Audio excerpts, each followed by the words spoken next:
On est parti. In this second deleted level, which is an extended sequence of the sewers in Seattle, this comes on the heels of where Ellie goes into a building and she survives an attack by stalkers and gets thrown out of a window and gets swept away by the current. And then we cut this section that used to be there in the final game. Now you will get to play it. So this was a way to get a bit more interesting puzzles, interesting traversal, figure out how Ellie can navigate the sewers with the fighting current. Ultimately, with a lot of these levels and these sequences, the reason why we cut them were for pacing purposes. But here it is for you in this very kind of raw form that part of it will feel finished, parts of it will feel like assets are missing as far as audio, animation won't be final, but it's a glimpse into what a game looks like when it's months away from finishing. Enjoy.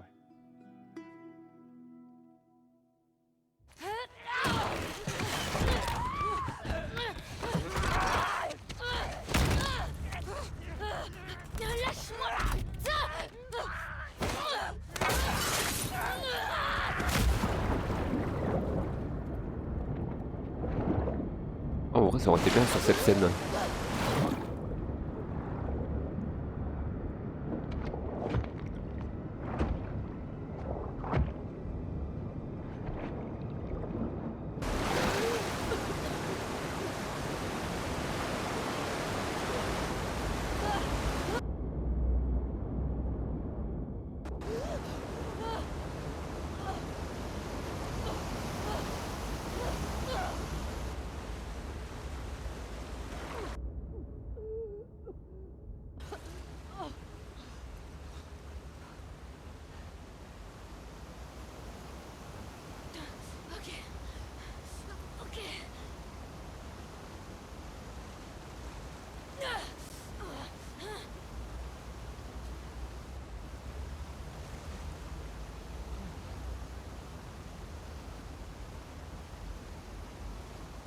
Je déteste Shelton.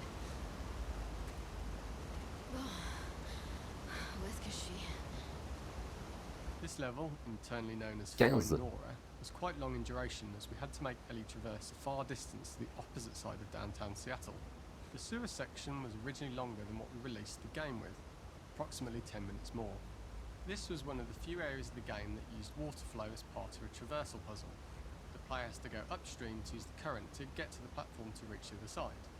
We mostly cut this mechanic game wide, however it remained in essence in the section swimming to the aquarium as Ellie when you were avoiding the waves.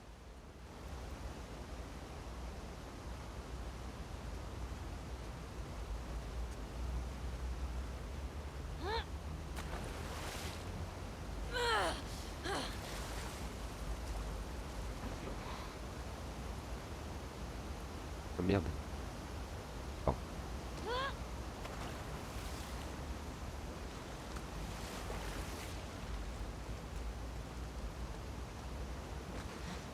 The ladder acts as an immediate goal for the player, but being able to climb out is not going to be so easy. To keep levels interesting and engaging, we alternate between positive and negative values the player experiences. Here, it's a positive to have found a ladder, but then a negative to discover it's not the solution. But then another positive to identify the next short-term goal of the doorway. By alternating between these opposing values, we give players what they expect, but not how they expect it.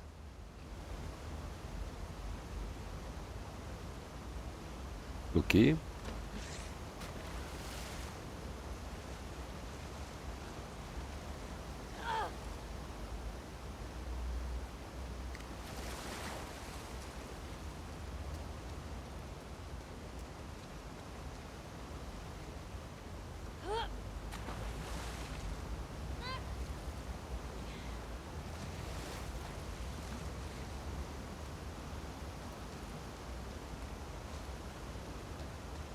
When players reach the doorway and enter into the room, they're faced with a dead end.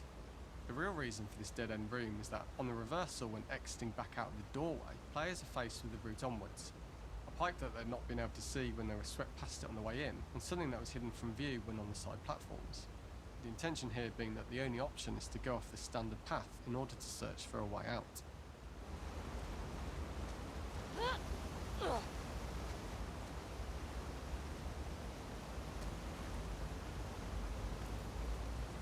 hâte de sortir de ce trou.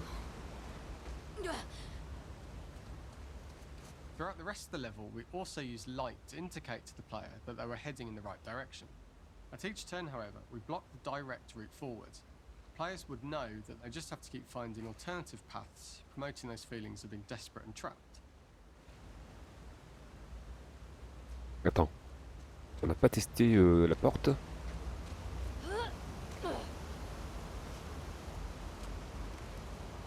Qu'est-ce qu'on a ici?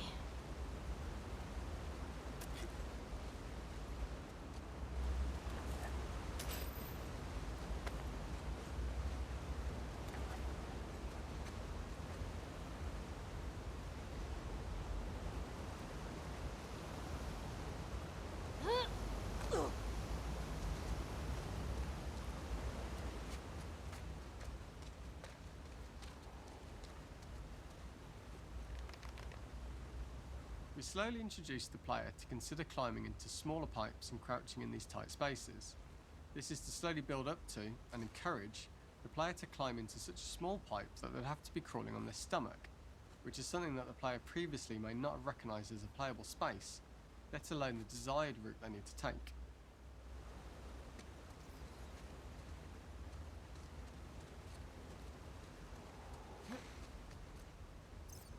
Vers le haut. Je dois continuer à monter pour ressortir. We added a tiny space just to reward the player's exploration with a pickup item, and we made sure it was something that made sense that you'd find in this area. A canister and all the garbage that had been washed into the sewers from the surface. Ok. Je peux pas plonger, mais de toute façon c'est fermé. Hein. À part rester coincé.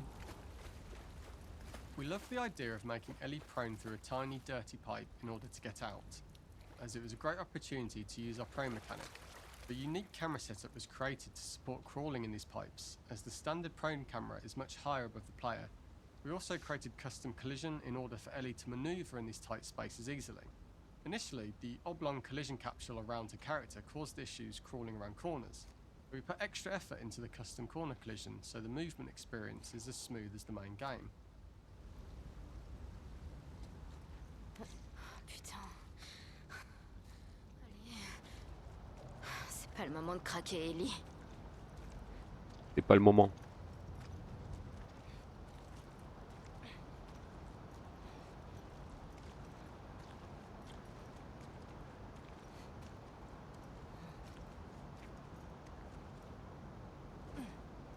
In order for the player to feel cramped, claustrophobic and desperate, we'd been enforcing the traversal mechanics that allow for a tight environment which promote these feelings.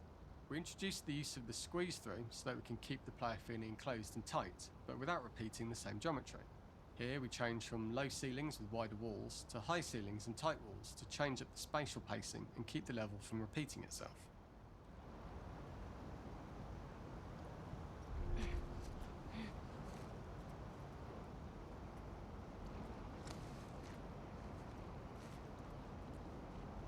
L'univers est contre moi, putain.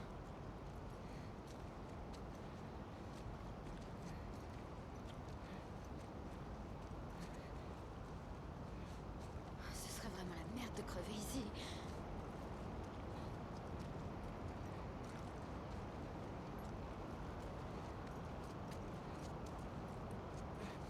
Originally, we had the waterline much higher here, so players had to swim through this tight tunnel.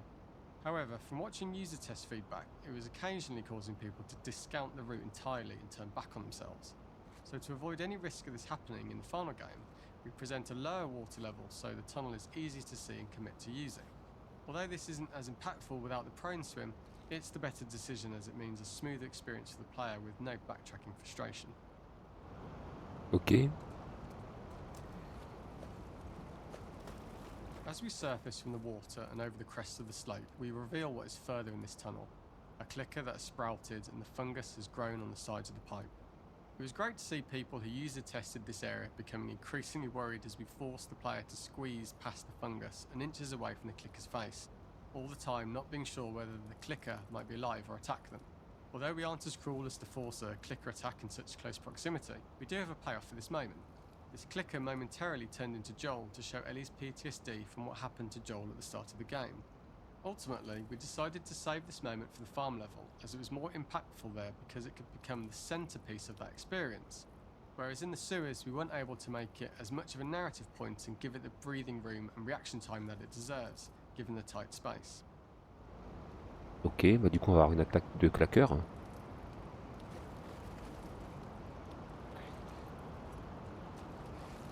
Putain, merde.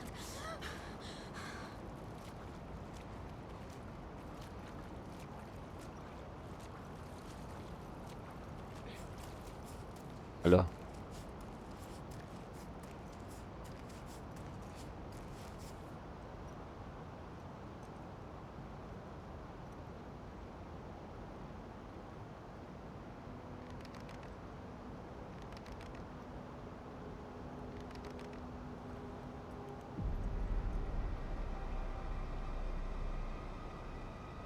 Ça aurait été bien ça.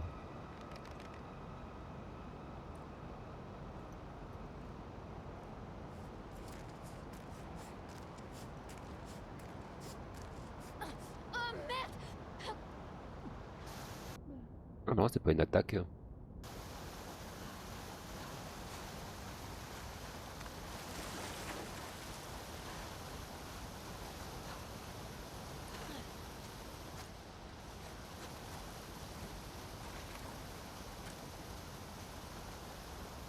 For the final section, we eventually opened you out into a wider area as you traverse through such tight spaces leading up to this, so changing the environmental pacing makes it begin to feel like we're coming to the end of Ellie's ordeal.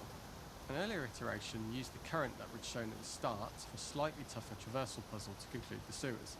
The ladder was clearly visible from most of the area, but the player was faced with a fast-flowing torrent of water they couldn't cross.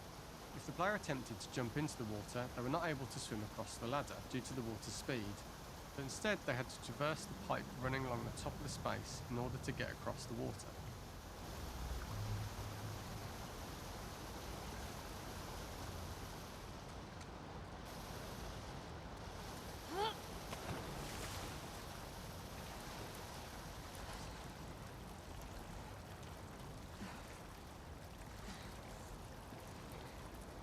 Cette partie-là est dans le jeu.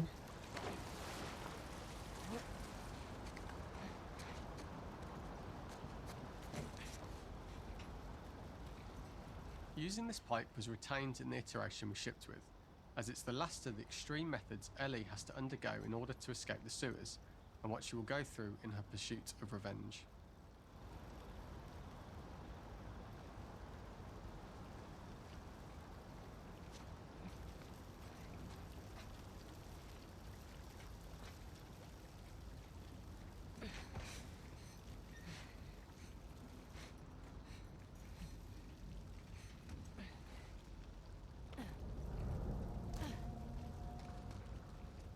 The last ladder climb is quite lengthy, and although we could have trimmed it down to a shorter climb, we liked how this last segment of the journey built anticipation for whether there was success at the top or not after all you've been through.